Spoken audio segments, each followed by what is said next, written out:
নমস্কার, শুভ সকাল বন্ধুরা। কেমন আছেন আপনারা সবাই? ঘরে বাইরে আরও একটা নতুন ব্লগে আপনাদের সবাইকে স্বাগত জানাই। আজকে হয়ে গেল শনিবার, আর আজকে শনিবার তা সত্ত্বেও মেয়েদের স্কুল দিয়ে দিয়েছে, কারণ কাল থেকে এক্সাম শুরু হয়েছে। আজকেও এক্সাম আছে, যদিও তাড়াতাড়ি ছুটি হয়ে যাবে। তো মেয়ে তো চলে গেছে সকাল সকাল স্কুলে, আর এদিকে আমিও রান্নাটা শুরু করে দিয়েছি। তো আজকে মেয়েরই অপছন্দের একটা রান্না, পটলের তরকারি হচ্ছে, কারণ পটলটা ওর একদমই ভালো লাগে না। এমনি মোটামুটি সব সবজি খেয়ে নেয়, কিন্তু পটলটা খেতে চায় না। তো কবে থেকে বলছে তুমি কিন্তু আর পটল রান্না করো না। তো আজকে ভাবলাম একটু পটলটাকে অন্যভাবে রান্না করি, যদি ওর খেতে ভালো লাগে। তো সেই কারণেই পটলটা প্রথমেই ভালো করে তেলে ভেজে তুলে রেখে নিচ্ছি। এরপরে আলুটাকে ভেজে নেব, তারপরে মশলাটাকে আলাদা করে কষিয়ে রান্না করব, যদি ভালো লাগে।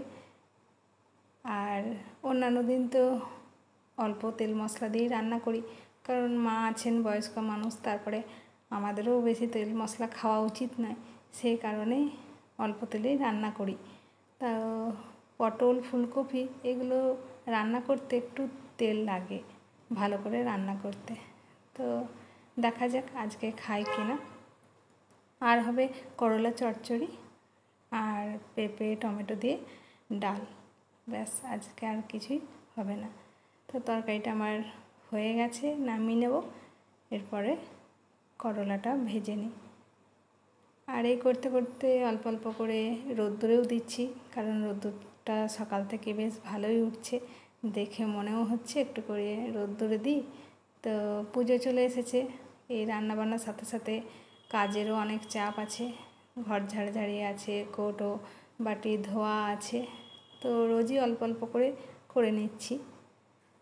এদিকে কর্তামশাই সবজি নিয়ে এসেছে, এই সবজিগুলোকে ধুয়ে রাখতে হবে। তবে আজকে মেয়ের প্রিয় একটা জিনিস এনেছে, এই যে কচু, সাথে এনেছে বাতাবি লেবু, আর এই কিছু সবজি নিয়ে এসেছে, এগুলোকে ধুয়ে রেখে নিই। সবজিগুলো ধুয়ে রেখে নিয়েছি, ভাবলাম শাকটাকে বেছে রেখে দিই, কালকে রবিবার, কাজের তাড়া থাকবে সে কারণে। আর শাকটাকে বেছে নিয়ে কচুর শাকটাকেও কুটে নেব, কারণ আজকে বসেই আছি, সব কাজে মোটামুটি হয়ে গেছে। তো শাকটা বাছা হয়ে গেছে, কচু শাকটা কুটলেই হবে। হঠাৎ করে তো আবার বৃষ্টি শুরু হয়েছে। এদিকে মেয়েও চলে আসলো ভিজে ভিজে। ঘড়িতে এখন হয়ে গেছে 12:30। আজকে একটু লেটে ছুটি হয়েছে, আজকে যেহেতু বাংলা পরীক্ষা ছিল সেই কারণে।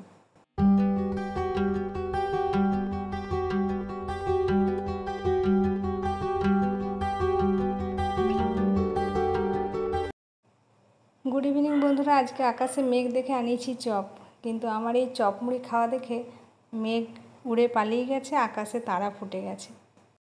গরমকালে যে গরমটা ছিল, এখন আবার সেই গরম লাগছে। কদিন বেশ ঠান্ডা ঠান্ডা ভালো লাগছিল, মনে হচ্ছিল যেন গরম আর পড়বে না। এতক্ষণে কর্তামশাই নিয়ে আসলো গ্রোসারির জিনিসগুলো, এগুলো তুলে রাখতে হবে। এই সবে মাত্র রুটি করে উঠলাম, তো ভাবলাম ডিনারটা করে নিই, তারপরে এই জিনিসগুলো তুলব। ডিনার করা হয়ে গেছে, রান্নাঘরের কাজও মোটামুটি কমপ্লিট। এগুলো শুধুমাত্র তুলে নিই, তাহলে আজকের মতো কাজ শেষ হবে। তো চলুন জিনিসগুলো আমি গোছাতে থাকি, আর আজকের মতো ব্লগটা আমি এই পর্যন্তই রাখছি। আজকের এই ভিডিওটা আপনাদের কেমন লাগলো কমেন্টে জানাবেন, ভালো লেগে থাকলে একটা লাইক করবেন, সাথে আমার নতুন বন্ধুরা চ্যানেলটাকে সাবস্ক্রাইব করে দিয়ে আমার পাশে থাকবেন। আবারও খুব শীঘ্রই ফিরে আসবো নতুন একটা ব্লগ নিয়ে।